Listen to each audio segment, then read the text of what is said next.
For Telesur, I'm Cody Weddle in Caracas. A ceasefire agreement has been reached after almost 5 months of infighting between pro-Russian rebels and the Ukrainian military. Ukrainian President Petro Poroshenko and rebel factions announced via Twitter today that both sides plan to lay down their arms at 6 this evening local time. The two sides also agreed that Ukrainian military forces would not carry out airstrikes against civilian areas. An exchange of prisoners from both sides was also agreed upon. The leader of the self-proclaimed Lugansk People's Republic, Igor Plotnitsky, says that the ceasefire does not signal a shift away from its hopes of breaking away from Ukraine. He went on to call the agreement a compulsory measure. Fighting in Ukraine has left nearly 2,600 dead and over 1 million people displaced.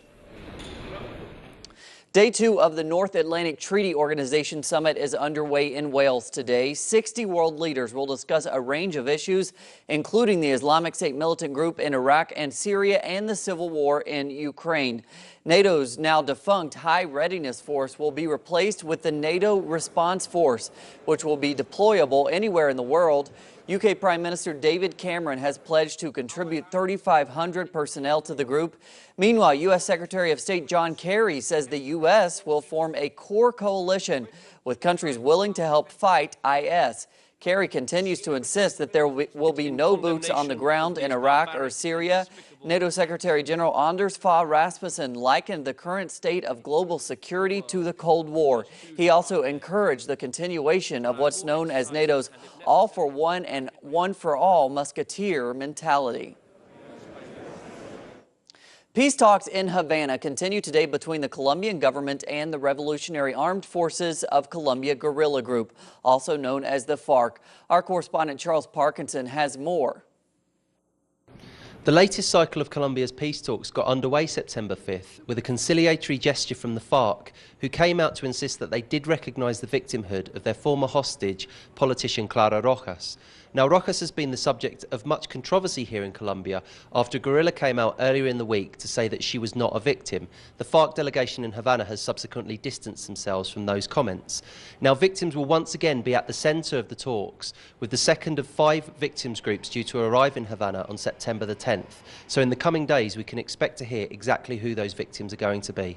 Charles Parkinson in Bogotá, Colombia. And thanks to Charles. To Argentina, where the Foreign Ministry presented a new book Thursday on the country's claim to the Malvinas Islands.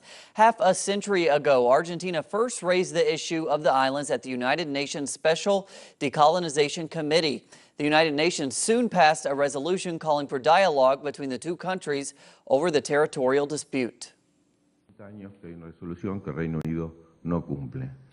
50 years since the resolution that saw the community of nations call for a direct dialogue to resolve this conflict, and the United Kingdom still has not complied. This is what our president has always called a double standard. Some are obliged to comply with the resolutions, and then there are others that don't comply, and absolutely nothing happens. As life in Gaza returns to a new post-war normalcy, Palestinians are receiving humanitarian aid from different parts of the world. Here's our correspondent in the Gaza Strip, Noor Harazin.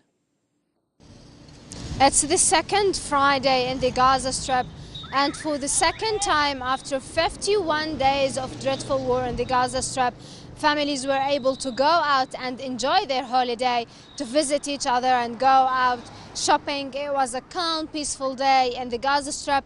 The borders were open. Rafah border was open. Egypt allowed people who were stuck in the Egyptian side to enter the Gaza Strip. They also allowed very small amount of people to leave the Gaza Strip. And those people are not Palestinians. Those people are people who are holding foreign passports, non-Palestinian passports. Also, Camp Shalom border was open. Israel allowed very small amount of goods to enter the Gaza Strip. However, despite the amount of goods that is entering the Gaza Strip and also aid convoys, most of these goods and aid are food. And now the markets in the Gaza Strip are loaded with food, and this is not what the Palestinian people want. For the past week, the doctors and the officials in Shifa Hospital have been saying that what they really need is drug, medicine and building materials, and until now no convoy or goods of such materials have entered the Gaza Strip. In Pakistan today, at least 73 people are feared dead following 2 days of deadly monsoons. Pakistani authorities are evacuating people from low-lying areas, especially near the Chenab River. In the country's second largest city of Lahore, troops are on standby as major streets have flooded. It comes as the country continues to be rocked by anti-government protests. The army chief assures that the military will not attempt a coup. Gustavo Cerati, the former lead singer of one of Latin America's biggest rock bands, Soda Stereo, died on Thursday. Thousands gathered, and they're currently gathering at the city's legislature. Here's our correspondent in Argentina. Yes, that's right. Thousands upon thousands of people have gathered to pay their last respects to the rock icon, the rock legend, musician, Gustavo Cerati, who lost his life yesterday. You may recall here on Telesur, we told you that after 4 years battling a coma, Gustavo Cerati lost his life yesterday morning. He suffered a stroke following one of his concerts while on tour in May of 2010 in Caracas, Venezuela. Tributes have flowed in from all across the world. He was a very well-respected musician by colleagues from all over the globe.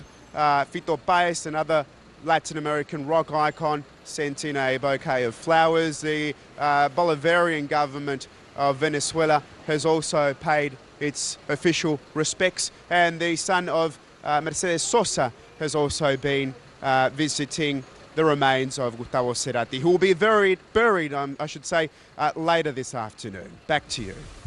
And Cerati certainly remains in the hearts and minds of his fans today. We leave you this midday with a tribute to him. We'll see you back here with the latest headlines this evening. Donde nadie